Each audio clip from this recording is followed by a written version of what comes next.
या जीतेगा। माननीय सांसद करोड़ीलाल मीणा जी। माननीय सांसद करोड़ीलाल मीणा जी। माननीय सांसद करोड़ीलाल मीणा जी। दूसरा नाम दीजिए।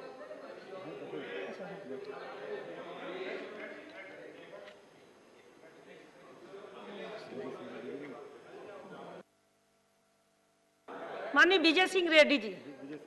Vijayasai Reddy ji.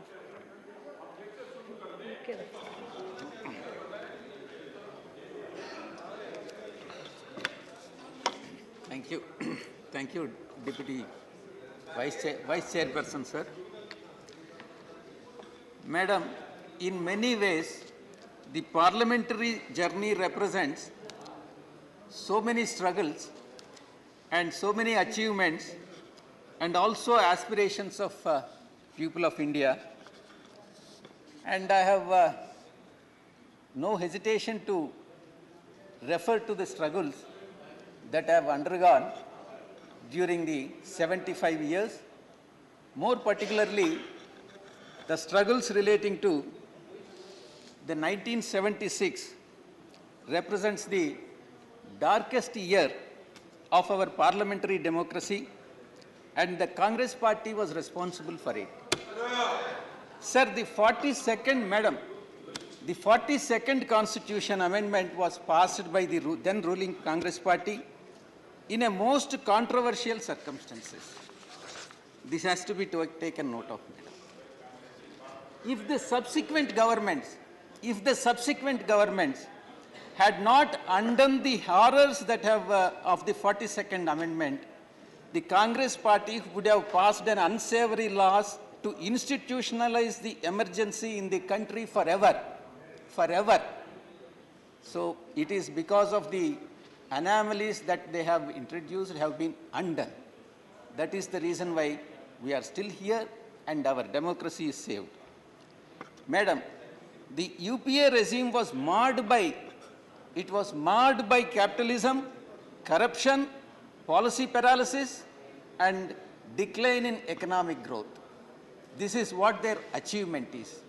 The struggles I have already explained, and their achievements I have already explained, and more particularly in relation to Andhra Pradesh, what Congress party has done during the bifurcation has to be explained.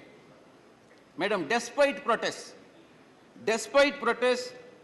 Andhra Pradesh reorganization bill was passed in a most unruly manner, and which is a black mark for the democracy, and Andhra Pradesh hence was the biggest victim of the misuse of power by the Congress party. Madam, the live telecast of the parliamentary proceedings were cut off. A demand for the division of voting has been denied.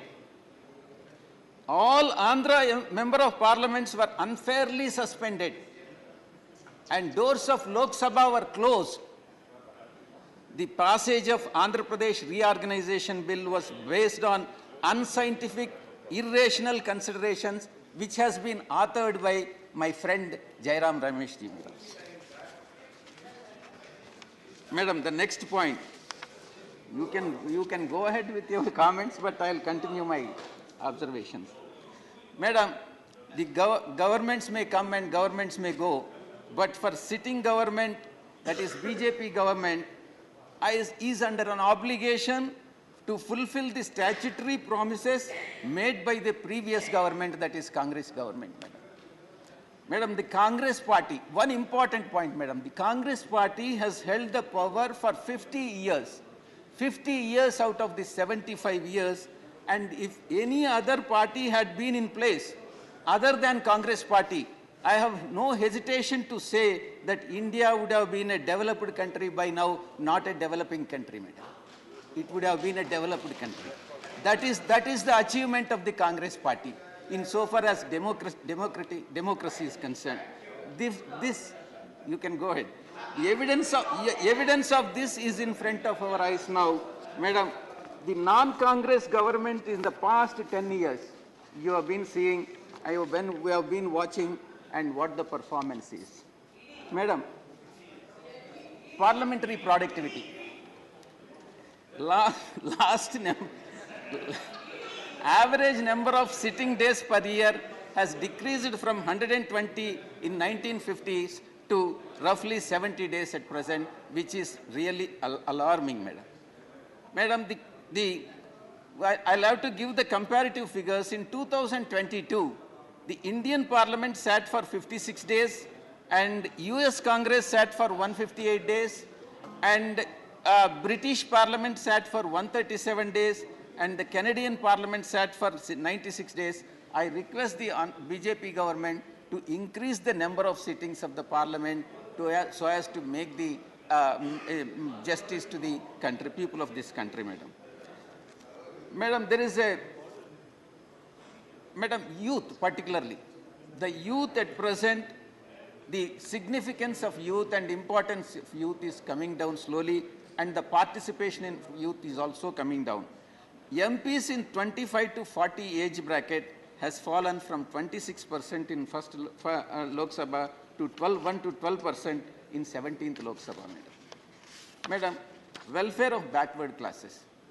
I request the government, Honorable Finance Minister is sitting here. I request the Honorable Finance Minister and also Prime Minister and BJP government to introduce reservation for BCs based on the population of BC population in this country. BCs constitute more than 50% in this country. Therefore, the reservation has to be given to the BCs based on the proportion of population. And no caste census has been conducted, and the last caste census has been done in 1931. Socio-economic population data on BCs has been released, madam. Madam, women reservation bill. The women constitute 50% in the population. Vijayasai Congress Party, under the leadership of Jagannath Reddy Garu, right from day one, since inception of the party, has been demanding reservation for women, and as of today, in the state assemblies, the women percentage of women is only 8%, and in Lok Sabha it is 15%. Women, therefore, the women reservation bill has to be passed. We request the government of India to, BJP particularly, to pass the women reservation bill. Madam, in fact, many, even in the yesterday's meeting, yesterday all-party meeting has been held, wherein my colleague, my friend from Andhra Pradesh, MP, has vociferously raised the issue of arrest of Chandrababu Naidu. Though it is not relevant here, since he has raised the issue in the all-party meeting, and also he is going to raise the issue again on the floor of this House, I have no other option but to address this issue. Madam, Chandrababu Naidu has been arrested by the CID department of Andhra Pradesh government on the charges of corruption in a particular case relating to Siemens India. And there is an ample evidence which has been produced to the court, and court has remanded him to judicial custody. Now that arrest has been made and the remand has been given by the judiciary, and the court proceedings have started, it is for the court to decide. And court has also observed that there is a prima facie case against Chandrababu Naidu, and the court will decide the matter. Madam, it is not only, it is Chandrababu Naidu who, this is the book, madam. This is the book. And again, madam, it is not one case or two cases against Chandrababu Naidu. There are number of cases. It is his own affidavit. Madam, it is his own affidavit which has been filed before the Election Commission, wherein he has stated that there are 9 cases against him, 9 criminal cases against Chandrababu Naidu. Therefore, when he himself has declared that there are criminal cases against Chandrababu Naidu, one more point, madam. Madam,